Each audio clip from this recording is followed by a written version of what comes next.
Subscribe channel Truth.id dan aktifkan lonceng notifikasi untuk mendapatkan informasi seputar live streaming dan video khotbah terbaru. Posisi tombol subscribe berada di kanan atas channel kami dan jangan lupa nyalakan loncengnya.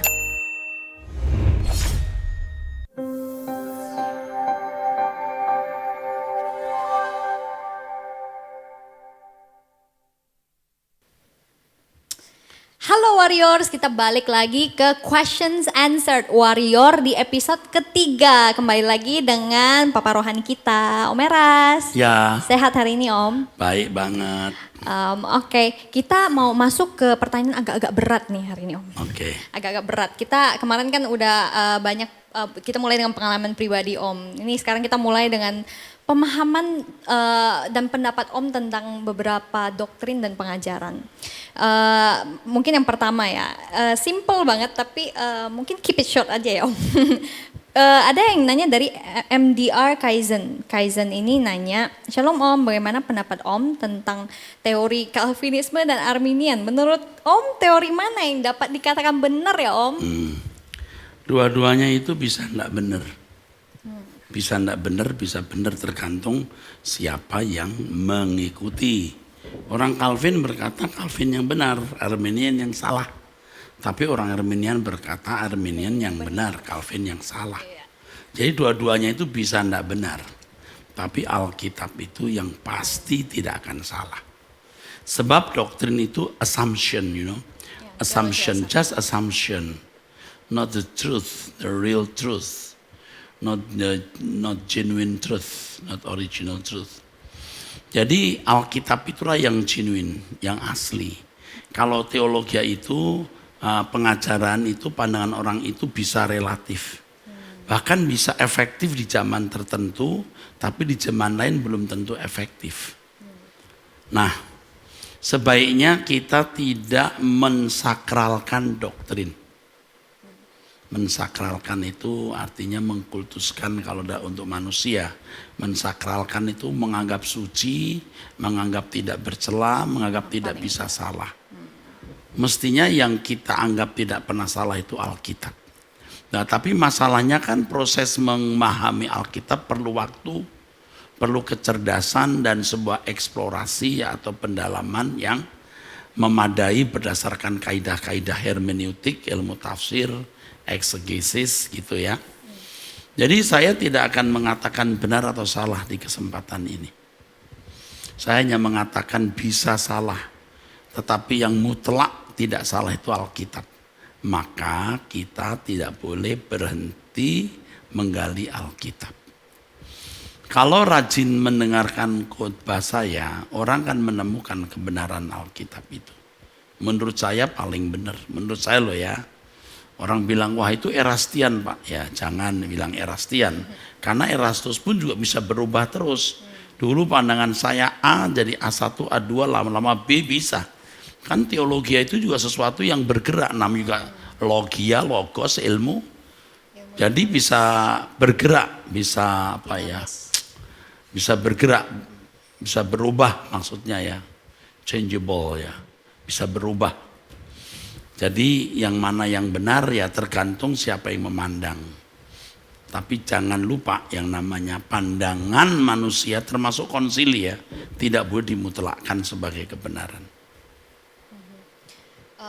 Berarti teologi itu assumption. Itu mungkin ada yang bingung Om. Maksudnya teologi asumsi itu apa ya Om? Teologi itu assumption. Teologi itu pandangan manusia, asumsi. Teologi itu kan analisa pikiran manusia dan itu bisa relatif tergantung siapa yang memandang. Itu assumption artinya. Dan teologi juga bisa berubah seiring dengan dinamika waktu. Di abad sekian satu pengajaran dianggap benar, di abad yang lain dianggap salah. Seperti Kopernikus, Galileo ya kan, yang dianggap salah pandangannya. Tapi di kesempatan yang berbeda ternyata dia benar. Teologi itu juga bisa begitu. Nah itu assumption. Tapi kalau saintis mestinya tidak. Makin terverifikasi. Bahwa apa yang dikemukakan, dicetuskan itu benar. Terbukti oleh perjalanan waktu ya. Nah, teologi juga nanti makin hari akan terbukti siapa yang benar dari perilaku, dari perbuatan. Makanya jangan sibuk dengan debat-debat, tapi lihatlah perbuatan orang yang debat itu benar atau tidak.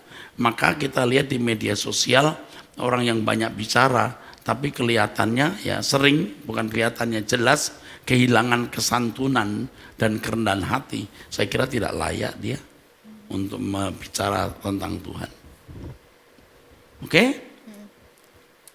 Ini ada beberapa pertanyaan yang menyangkut doktrin yang ada yang nanya soal Corpus Delicti itu apa sih Om? Corpus Delicti itu harus ada 144 ribu itu yang dinantikan itu ya Om, bener nggak? Terus ada juga yang keselamatan itu berarti ya percaya dengan ini di kitab Bilangan mengatakan suku-suku Israel sampai bait suci dan segala macam. Ini bahas soal Lucifer juga ada kenapa ini menarik. Kenapa Lucifer ingin seperti Tuhan tetapi dia dibuang ke bumi? Ya bagaimana menjawabnya? Saya khotbah soal surga neraka Lucifer ini kan puluhan seri. Lalu kalau saya menjawab 5-10 menit kan bisa salah. Maka untuk yang bertanya seperti ini saya sarankan ikuti apa yang saya ajarkan di YouTube.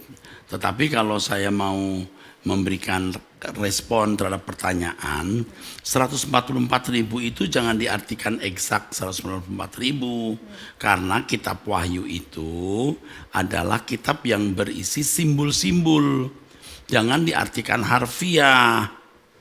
Tetapi yang saya pahami, jumlah Corpus Delicti itu memang Allah yang tahu, ditentukan jumlahnya oleh Allah. Jika jumlah bilangan orang yang tidak menyayangkan sudah cukup, Tuhan akan datang kembali. Corpus Delicti ini adalah orang-orang yang serupa dengan Yesus, yang hidup tidak bercacat, tidak bercela, yang bisa menjadi verifikasi atau pembuktian kesalahan iblis. Nah ini akan dijelaskan atau bisa diikuti penjelasannya dalam seminar-seminar mengenai Lucifer ini ya. Lalu mengenai keselamatan ya. Iya, mengenai keselamatan. Keselamatan itu bukan hanya terhindar dari neraka dan diperkenankan masuk surga. Keselamatan itu sebuah proses. Tentu kasih karunia dan usaha Tuhan mengembalikan manusia ke rancangan Allah semula. Nah, rancangan Allah semula itu sosok Yesus itu, dan sekaligus jika kita kembali ke rancangan semula berarti kita menjadi Corpus Delicti. Dan menambah jumlah Corpus Delicti sampai genap dan Tuhan mengakhiri sejarah dunia ini. Oke, jadi teman-teman tolong ya diikuti seminarnya, itu tinggal dipencet di Truth ID di home, itu ada playlist seminar, itu tinggal di search juga Corpus Delicti dan keselamatan dan Lucifer, surga dan lain sebagainya, itu semua sudah ada di Truth ID, tinggal diakses dan ditonton ulang. Kalau lagi nggak fokus di pause dulu, lanjut next time-nya biar ngerti. Ini lanjut, mungkin ada satu yang nanya soal Yunus Om. Mau tanya tentang pernyataan Tuhan Yesus tentang tanpa Yunus, maksudnya apa ya Om terkait dengan kedatangan Tuhan? Gimana? Tapi tidak dikasih tahu di mana pernyataan Tuhan Yesus tentang pernyataan tentang tanpa Yunus yang terkait dengan kedatangan Tuhan. Ini mungkin tidak Yunus, begitu jelas. Coba kita cari dulu ayat yang ada Yunusnya di dalam Injil Matius ya. Yang pertama ya, soal Yunus ya, yang berkaitan dengan akhir zaman ya. Kedatangan Tuhan. Angkatan yang jahat dan tidak setia ini menuntut suatu tanda, tapi kepada mereka tidak akan diberikan tanda selain tanda Nabi Yunus. Jadi Tuhan tidak akan memberikan tanda-tanda yang spesifik untuk menunjukkan kedatangan Tuhan pasti tepat waktu kapan. Yang penting bagi kamu adalah kamu bertobat. Seperti Yunus diperhatikan bertobat.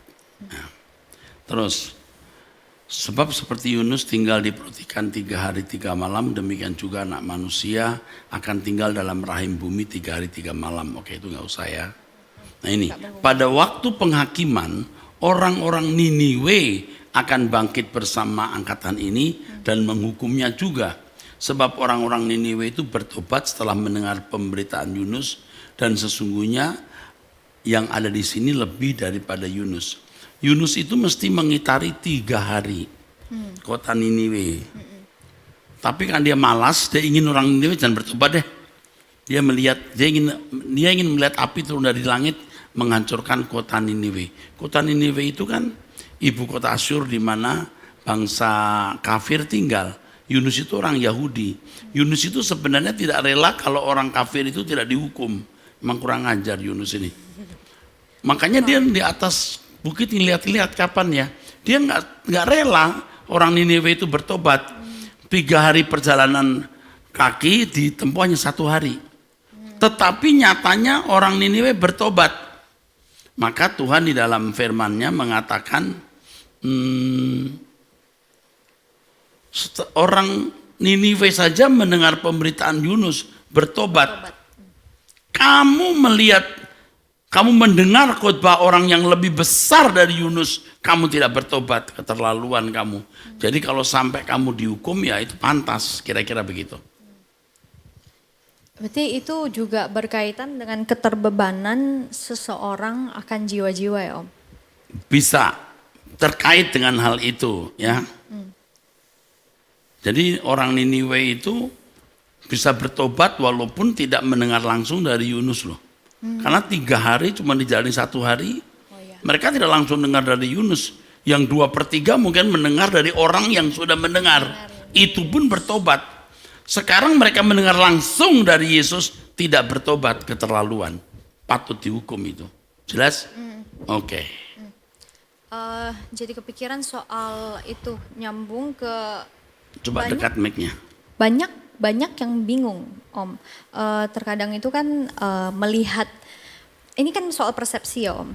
Saat melihat seseorang yang mungkin belum percaya atau seseorang yang jahat itu, terkadang kita jadi takut. Ada yang memberanikan diri untuk berada di tengah-tengah mereka dan berusaha menjadi berkat di tengah-tengah mereka. Tapi ada juga yang jadi anti, jadi aduh nanti aku kebawa, aduh mereka begini atau mereka begitu. Nah itu pertama dulu, waktu cara kita memandang mereka itu sepatutnya gimana Om? Gini, yang pertama semua tindakan kita harus dalam komando Tuhan. Namanya coram Deo, istilah teologi bahasa Latinnya. Jadi jangan berbuat kalau Tuhan tidak perintahkan. Walaupun kamu berani di tengah-tengah preman misalnya, berani bergaul di tengah-tengah orang jahat. Walaupun kau berani, kalau Tuhan tidak suruh jangan di situ. Tapi walaupun kamu takut, kamu harus beranikan diri. Yang penting Tuhan perintahkan tidak. Nah kalau kau masih takut nanti terbawa, kemungkinan memang kamu bukan orang yang patut dikirim di situ. Kemungkinan besar. Jelas? Betul. Nah, keren. Terus ini ada yang nyambung ke seseorang anonim yang bertanya, terus gimana Om? Caranya kita menginjili orang-orang saksi Yehova, Mormon dan semacamnya Om. Kan seringkali mereka tidak mengenal kita kan Om. Bagaimana dia bisa melihat hidup kita gitu. Dan ya enggak usah Mormon, saksi Yehova, semua orang itu harus melihat kehidupan Yesus dalam diri kita. Dan itulah cara bersaksi. Jadi kalau Tuhan mengatakan jadikan semua bangsa muridku, itu tidak harus berbicara dengan mulut. Secara harfiah, secara lisan begitu, tidak harus. Tetapi memiliki kehidupan yang menjadi saksi. Sehingga seperti yang dikatakan Tuhan, mereka melihat perbuatanmu, kota di bukit pun tidak akan tersembunyi. Kamu seperti bintang-bintang di cakrawala kata Tuhan. Jadi penerang. Dan kalau digambarkan dengan kota Yerusalem, kalau kamu pelita di kota Yerusalem itu, maka akan nampak gunung Sion di mana? Di mana terdapat kota Yerusalem. Kita menjadi saksi untuk menunjukkan, membuktikan bahwa ada surga. Cukup. Nah, nanti Tuhan akan atur kalau kita diberi kesempatan bicara, kita bicara. Kalau Tuhan tidak beri kesempatan bicara, ya jangan bicara. Ingat perintah Tuhan. Jelas? Jelas banget. Amin. Kita masuk ke lebih detail Om. Kalau Oke. misalnya dia sudah berada di tengah-tengah orang dan berusaha menjadi berkat. Ya, Dalam konteks ini soal teman dekat. Teman lingkaran paling dekat, sahabat-sahabat dan teman dekat. Kalau skenario pertama, ada beberapa yang nanya, kalau misalnya temennya susah diajak ibadah, males doa dan lain sebagainya, apakah gimana ya Om? Saya mau, apalagi ini sahabat terdekat Om. Ini agak ya jadi bimbang gitu. Apa harus diomelin juga begitu? Udah ada yang bilang, ada yang nanya cara jitunya apa sih Om biar orang tuh ngikut gitu. Saya udah ke ibadah gitu, tapi kenapa ini nggak mau diajak ibadah karena selalu banyak oke. alasan. Gitu. Yang pertama, kita harus tetap menjunjung tinggi asas kehendak bebas. Setiap orang memiliki hak. Hak untuk salah juga. Hak untuk memilih keliru. Hak memilih jalannya sendiri. So kita harus menerima fakta itu. Jangankan kita, Tuhan pun tidak bisa melarang dia kalau memang dia berkeras untuk melakukan satu hal. Jadi itu prinsip dulu. Jadi jangan kita ngotot. Ya. Yang kedua, jangan mengangkat diri jadi pahlawan. Biar Tuhan yang memakai kita, bukan kita yang angkat diri jadi pahlawan. Biar kita nanti bisa begini begitu. Kita bersedia dipakai Tuhan apapun, dimanapun, kapanpun.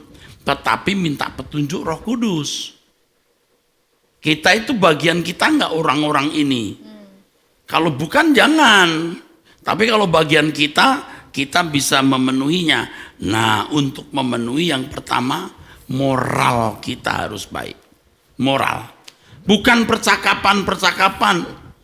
Kita memenangkan orang ke gereja karena percakapan. Belum tentu dia bisa langgeng lama di situ loh. Tapi kalau lihat perbuatan kita, dia tahu tujuan Kristen itu apa. To be like Christ. Itu sudah cukup. Mau ke gereja mana saja nggak masalah. Tapi kalau ke Truth ID ya mestinya ya. Karena ini kebenaran yang mengubah kita. Iya, jadi jangan lewatkan sesi-sesi warrior kita dan question answer kita yang selanjutnya ya. Oh, yang iya. ini juga harus ditonton sampai selesai. Oke, ini kalau misalnya, ini konteksnya kalau misalnya soal, itu tadi soal teman dan sahabat. Ini kalau konteksnya soal Apa? kekasih. Apa? Kekasih, Pacar pasangan, ini ya? pacar. Ini kalau misalnya ada satu kasus yang menarik Om. Jadi pacarnya ini yang membawa dia menjadi Kristen. Ya, terus Kemudian ini lagi pacarnya kita perempuan nih. Kelihatannya lagi kita perempuan harusnya. Ini perempuan ya. Perempuan. Terus Nah, lalu pacarnya ini yang akhirnya menjadi lebih malas, menjadi nggak ngikut dan lain sebagainya. Ini aku jadi bingung, Mama, aku mesti ngapain ya gitu. tadi saya sudah memberikan, maksud saya di seri sebelumnya ya, saya memberitahukan bahwa kita tidak bisa memaksa orang menjadi teladan kita. Kalau kita memaksa orang jadi teladan kita, entah dia pendeta saya loh, dia mentor saya loh, akhirnya kita berbuat salah, ada pembenaran dan itu keliru. Yang kita contoh harus Tuhan Yesus.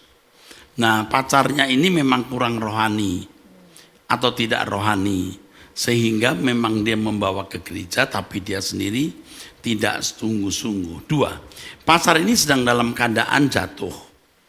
Artinya lemah, kecewa, pahit, patah hati atau tawar hati. Maka dia menjadi malas ke gereja. Nah itu tidak boleh bisa menjadi barometer kita. Tidak bisa. Ukuran kita Tuhan Yesus sendiri. Jadi jangan terpengaruhi oleh keadaan pacar ini. Ya, tapi ingat bahwa Yesus Kristus memang satu-satunya jalan keselamatan. Kalau sampai dia percaya Yesus, Tuhan punya rancangan yang indah dalam hidup penanya ini. Udah, jangan terlalu pusing dulu. Jalani aja ya Om. Jalani dulu. Tapi ingat ya, menikah walaupun Kristen kalau tidak dewasa itu neraka juga. Kalau pasangan hidupnya tidak rohani, masih kasar, ngomong kotor, ya bisa saja. Makanya jangan berpikir bahwa semua orang Kristen pasti baik. Tadinya agama lain masuk Kristen karena mau menikah dengan orang Kristen, lalu berharap dia baik. Jangan. Kalaupun ada harapan itu dibatasi, didiskon. Hanya Tuhan yang tidak bisa mengecewakan kita. Amin. Amin. Oke, ini kalau misalnya kasusnya itu Coba kasusnya gimana? ya dia Pribadi banget ya? enggak, dia cuma ngajak ke sini terus gimana dia Katolik, dia mau ngajaknya ke nikah Katolik. Oh itu nggak Putus rahasia. atau enggak? Enggak yang Saya personal kira sih. kalau gara-gara tempat pemberkatan jangan berantem deh. Yang penting setelah pemberkatan kemana? Oke. Jangan pemberkatan Omeras sudah pemberkatan lalu tidak ke gereja Omeras lagi, ya itu percuma. Kalau pemberkatan di mana saja it's okay. Ah. Yang memberkati kan bukan pendeta tapi Tuhan. Berarti ini enggak masalah ya Om kalau misalnya di gereja Katolik nih? Masalah tapi tidak prinsip. Tidak prinsip. Kalau bisa ya sebaiknya tetap di gereja kita, di gereja asal kita. Tapi kalau pasangan hidupnya orang tuanya orang Katolik yang fanatik Katolik, masuk demi karena pemberkatan nikah lalu kamu jadi nggak jadi kawin kan konyol. Dilihat saja ditimbang-timbang gitu. Oke. Tapi jangan dimutlakkan. Nah itu masalahnya. Oke. Gitu aja kau repot. Jangan memutlakkan. Oke? Oke. Yes. Berarti tidak ada sesuatu yang mutlak bahkan pemberkatan nikah yang seakan-akan liturgi itu sesuatu yang harus diikuti. Iya, tidak harus. Oke. Yang memberkati Tuhan kok bukan manusia. Oke. Ini mungkin agak mungkin lebih dalam lagi ya Om tentang pacaran ini. Kalau misalnya dia itu sudah terlanjur pacaran Om, tetapi jatuh ke dalam pacaran yang tidak kudus. Nah ini bagaimana ya cara bisa ngelepas dari dosa itu? Umurnya berapa yang perempuan? Yang ini anonim, tapi ada juga kasus lain yang Enggak, saya harus tahu umurnya. oh ya ini yang satu ini nggak dibilang, tapi ada satu yang oh nggak ada umur, tapi wanita. Oke, saran saya begini, berhenti dulu melakukan hubungan yang dalam itu. Karena kalau sudah melakukan hubungan yang dalam, ia menjadi tidak objektif melihat pacarnya. Orang ini layak nggak jadi suaminya atau wanita ini layak nggak jadi istrinya. Dan tidak jarang ketika sudah melakukan hubungan seks, cinta malah jadi pudar. Jadi tidak agung. Cinta di pudar. Iya, jadi tidak agung. Menjadi tidak agung. Jadi ketika berpacaran lalu bisa menjaga kekudusan itu jadi agung malah. Kalau tidak malah tidak jadi agung. Tidak jadi mulia. Tapi kalau sudah terlanjur berbuat salah, ya sudah berhenti dulu. Lalu kalau yang laki-laki minta jangan dikasih. Kalau sampai ninggalin silahkan ninggalin. Jangan dia berkata aku janji mau bertanggung jawab, bohong. Kalau dia cinta pasangannya, perempuannya, dia tidak akan melakukan hal itu. Berarti dia nggak cinta. Dan orang seperti ini ceroboh hidupnya. Jangan diikutin. Tapi kalau perempuan sendiri yang mau, ya memang susah saya. Ya pokoknya berhenti dulu. Setelah itu baru evaluasi hubungan itu. Walaupun kamu sudah kehilangan kegadisan misalnya, tidak harus mesti menikah. Ini salahnya banyak orang. Aku udah sudah dirusak oleh dia. Jadi dia harus bertanggung jawab. Oh, kamu bodoh. Dia tidak harus bertanggung jawab untuk hal ini. Kamu paksa bertanggung jawab, kamu kan salah pilih jodoh. Ya udah, enggak apa-apa, pengalaman pahit. Misalnya keperawananmu sudah diambil dia. Ya sudah. Ya sudah, lebih baik kamu kehilangan keperawanan daripada kehilangan masa depan. Masa depan kamu kan masih di 40-50 tahun. Nah kalau karena keperawanan kamu lalu memaksa mesti kawin dengan pria yang memperawanin kamu, telah mengambil keperawanan kamu, lalu pria itu tidak baik, konyol, jangan. Jelas ya? Jelas. Juga kalau waktu hamil, terlanjur hamil nih, harus nikah, jangan. Makanya Omeras itu kan ada tempat yang sudah disediakan untuk korban-korban begini, ya korban-korban orang yang hamil di luar nikah, aduh itu kasihan, tidak makin banyak itu, ya. Lalu jangan sampai lah, ya. Ngerti maksudnya ya? Kamu jadi bengong. Iya, karena ada beberapa kasus yang mungkin Lebih dekat mic-nya. ada beberapa kasus yang mungkin aku lagi muter-muter gitu. Kalau kasus ini gimana ya? Kalau ini itu contohnya misalnya ini kan mungkin konteksnya bisa sesuatu yang masih dipertimbangkan kan Om. Iya. Kita berhenti dulu lalu kita pertimbangkan evaluasi. Nah yang ini sudah mau menikah Om. Jadi dia memang sudah mau menikah tapi mereka tahu kalau ini tuh salah dan udah sama-sama komit untuk bilang enggak. Tapi pada akhirnya pasangannya ini mungkin juga jadi lalai, akhirnya ya ada satu yang lalai, satu yang enggak, jadi ada yang nolak, jadi ngambek, ini saya nolak dia ngambek dan gitu-gitu. Nah jadi berjalan terus, padahal ini mau menikah. Nah tapi mungkin mereka merasa itu harus berhenti. Nah ini jadi bingung Om, ini harus bagaimana ya? Yang ngambek yang laki-laki atau yang perempuan? Yang laki-laki. Biasanya kalau sampai perempuan yang ngambek hebat juga itu. Iya, jarang ya Om. Tapi Nggak tahu, emang ada biasanya. kasus begitu. Tapi ini ya bisa Kasian. ada cowok yang ngambek dan cewek yang ngambek juga Om. Kasusnya mereka saling ngambek kan. Belum nikah aja udah begini ya. Belum menikah. Nanti nikah akan lebih kacau. Betul, nikah pun akan lebih kacau. Makanya dievaluasi lagi deh. Ini sudah salah ini. Sudah melakukan hubungan seks misalnya lalu sudah mendekati nikah lalu nggak mau yang perempuan lakinya ngambek. Waduh ini nggak dewasa. Oh, padahal udah mendekati nikah. Iya, Jadi nunggu masih berapa lama sih? masuk akal.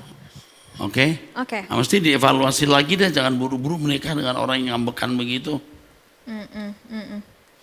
Oke.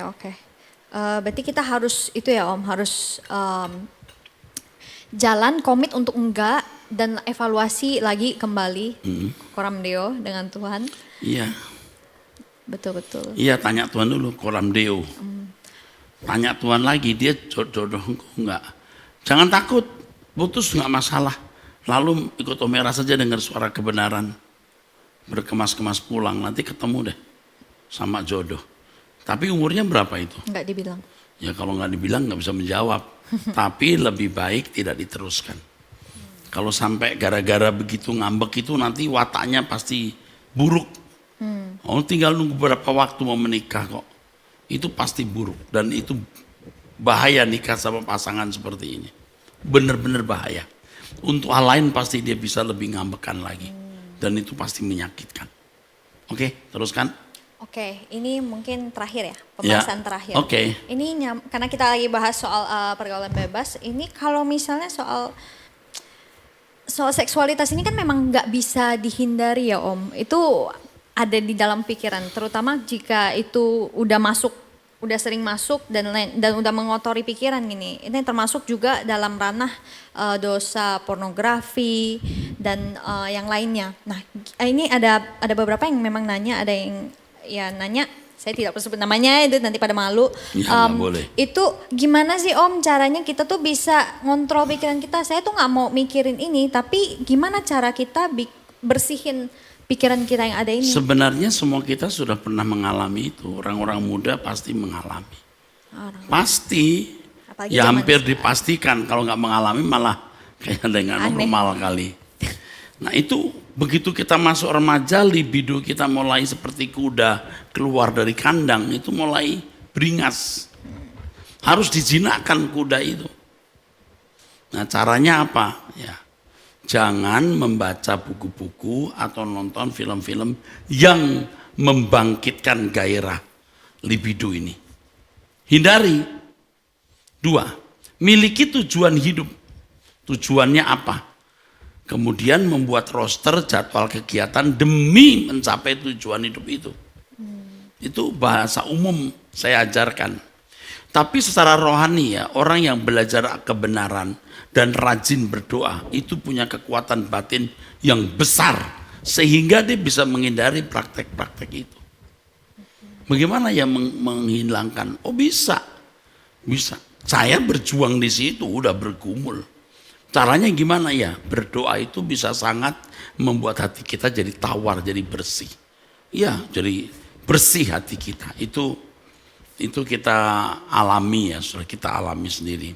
Lalu ya belajar firman, bergaul dengan orang yang tidak takut Allah. Sebab kalau seseorang bergaul dengan orang yang tidak takut akan Allah, yang percakapannya jorok, yang perbuatannya juga tidak senonoh, pasti ke bawah. Bagaimana mengatasinya? Harus dijinakkan dengan memberikan input, masukan-masukan yang tidak membakar nafsu seks atau libido. Itu. Oke? Ini sangat menarik Om. Cukup mungkin untuk bahas di sini, next time kita akan bahas lagi lebih dalam lagi mungkin soal seksualitas, nanti khususnya Om juga udah berencana mau bahas secara khusus di sesi Warrior, jadi ikuti terus Warrior kita dan thank you udah nonton Questions and Answer episode 3, kita ketemu lagi di Question and Answer episode 4. Thank you Om Eras.